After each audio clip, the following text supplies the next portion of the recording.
행정대학원의 교과과정은 교수 회의에서 많은 토의를 거쳐서 확정을 했습니다. 주기적으로.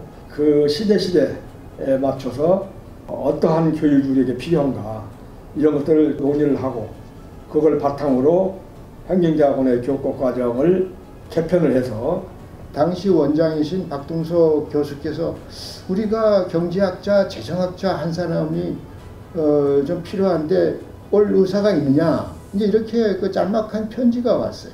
그 당시만 해도 이제 행정학이라고 그러면 아다시피 여러분 조직, 인사, 재무 이 세 개의 어떤 정통적인 분야의 전통 행정학이 주류였지만 이미 벌써 미국에서는 정책학이라고 하는 팔리시 사이언스라고 하는 학문이 대두가 돼서 상당히 거기에 대해서 다양한 이제 그 접근 방법이 있었고 그 행정학, 정책학 속에서 재정학이라고 하는 학문도 큰 역할을 할 수가 있었습니다. 그런 의미에서 제가 행정대학원에서 재정학을 그 새로운 시대에 들어가는 1980년대부터 시작했다는 것은 저로서는 큰 의미가 있다고 보고 굉장히 큰 자부심과 긍지를 내가 가지고 있습니다.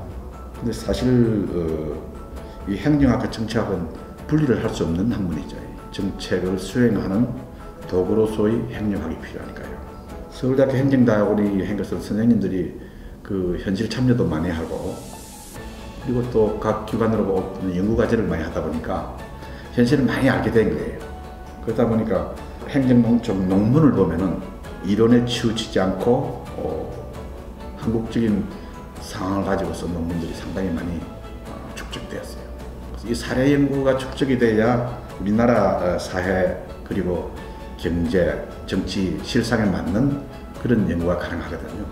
아마 노화준 교수님께서 80년대부터 꾸준하게 노력하셔가지고 80년대 중후반부터 우리가 교과과정상의 전공으로 정책학 전공을 만들 것으로 제가 알고 있습니다. 행정학 못지않게 정책학 연구 수요 또는 학습 수요가 상당히 커졌고 그래서 우리가 행정대학원 행정학과 안에 행정학 전공, 정책학 전공을 거의 반반씩 석사과정, 박사과정을 선발을 했는데 정책학 분야의 교수님들의 연구 역량도 커지고 정보통신 산업뿐만 아니라 문화정책이라든지 또는 공정거래 정책이라든지 또는 환경정책 등 각 정책 분야의 연구 역량 또는 학습 수요 이런 게 생겨서 행정학과와 정책학과를 분과를 하는 논의가 지속이 됐던 것 같습니다.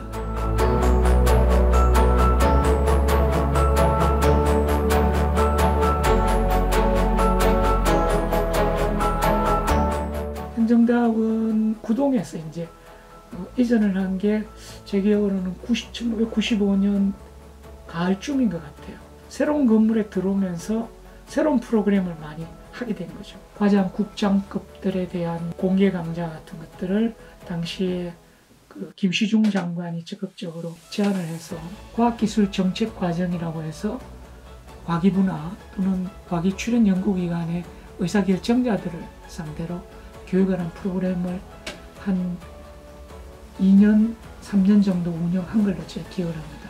그러다가 정보통신부 공무원들을 교육하는 정보통신과정, 나중에는 정보통신방송과정, 정보미디어과정 이름은 약간씩 바뀌었습니다만 이 정보통신 기술 쪽의 어떤 그 기술 그 자체라든지 그 기술이 가져오는 사회적 변화를 선도적으로 이해하는 그런 과정들을 우리가 운영을 했었습니다. 그래서 정보통신이나 새로운 기술을 적극적으로 행정대학원이 도입하자는 그런 움직임이 있어서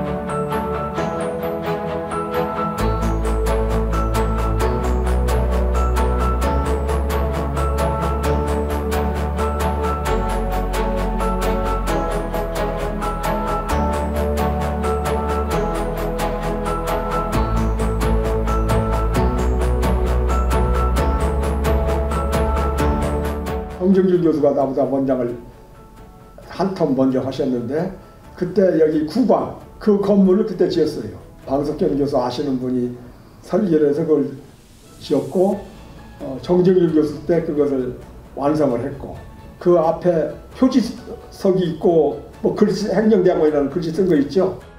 그것은 우리나라 서예가로 유명한 우리나라에서 아주 첫째가는 그러한 분이었습니다. 그 자제분이 송하진이라고 행정대학원 다닐 때 오석공 교수님의 조교였는데 지금도 아마 전라북도 지사를 하는데 아마 지사를 2텀이나 3텀을 하신 것 같아요. 새로 이제 행정대학원 건물을 지어서 나왔는데 첫 건물을 보고 조금 내가 놀랐어요. 그 모양이라든지 나는 출구가 건물의 전면에 있는 줄 설계도를 보고 늘 생각했는데 출구가 측면에 있더라고요. 행정대학원 건물을 상당히 최첨단지 기존의 어떤 그 반듯반듯한 사각형의 그런 건물이 아니라 무정형의 그런 컨셉을 개념을 가지고 건물을 짓자 이렇게 해서 강의실이 네모 반듯하지 않고 둥글고 길쭉하고 뭐 이런 삐뚤삐뚤하고 뭐 그렇거든요. 유리창도 동그란 유리창이죠, 마치 배 우리 잠수함 유리창 같이 그런 유리창도 두고 했는데 이게 상당히 컨셉은 대단히 혁신적이었죠.